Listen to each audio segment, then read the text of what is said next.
what do you do to switch off between work and home? And it's like, do you have rules about that, or does it just kind of happen, or is there like a way that you work through that? I'm going to start this, but I'll get Janie to finish the story because she can tell you the examples. But I'll come home from a busy day where we've just had huge things happen, in our world, huge. And as we grow, they'll be insignificant probably.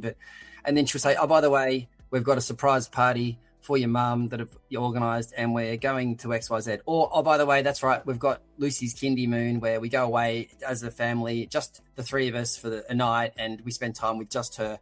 Or, by the way, we're going to the Gold Coast with Billy to spend some time, just the three of you. And I'm like, holy hell, how are we even going to fit this in? I'm kind of like packing as I'm running to the airport. But she's always intentional, completely obsessed about those things. And I'm just so grateful for that because I wouldn't be.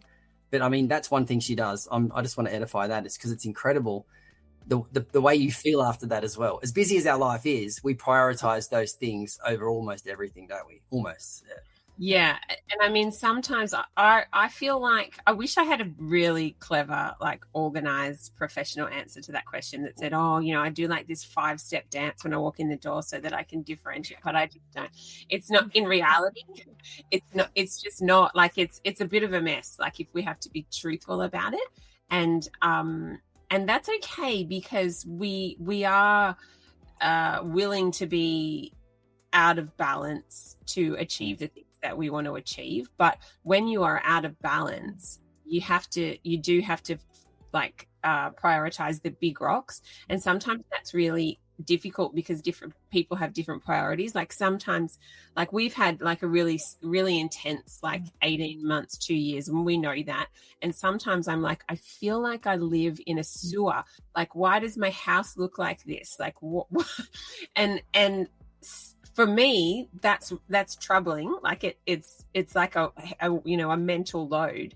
However, sometimes you've just got to let it go because you know what? We actually can't do everything, right? You got to outsource, get help when you can afford it, all those kinds of things. But also be careful about your expectations because otherwise you end up carrying around all this baggage of, oh my God, like Louise, you and I have talked about the linen cupboard, your linen cupboard, how you were, when you had little kids, you're like, why is my linen cupboard so messy? Can I just have a beautiful one like my mum? And I'm like, oh my God, this is me every single day. It's like, but the thing is, if you hold on to those things, they're not actually always big rocks. You can have space for things that are important to you, but I have found that you've just got to, Ben and I are pretty similar in the way that we prioritize stuff, and usually we just take it on and then we think about it later, and different stuff for both of us, but we kind of just learnt to roll that way, and it's just going to be a little out of balance for some time, and you've got to let some stuff slide. Yeah, like Tom's learnt to cook pretty well now. Tom sort of can do a lot of things. He doesn't drive really around, but but we've just it'll be great. Yeah, yes, that's So right. we Well, get the second taxi driver in the car. It's like a whole new world. Or third in your case. Yeah. I was talking for myself as a single mum. When my daughter got her license, it was amazing. Yeah. Yeah, but you just got to laugh about it, don't you, sometimes? Because you think, man, this is just not what it's meant to be. But your expectation are never often met. But you need to have expectancy. Because, I mean, your expectancy is things will be great and we'll get there in the end. But your expectation of what it would look like is often not as it would be.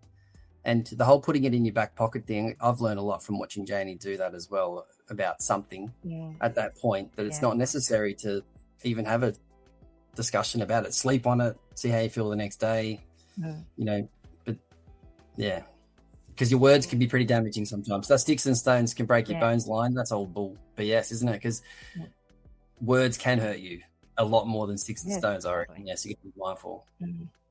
Yeah.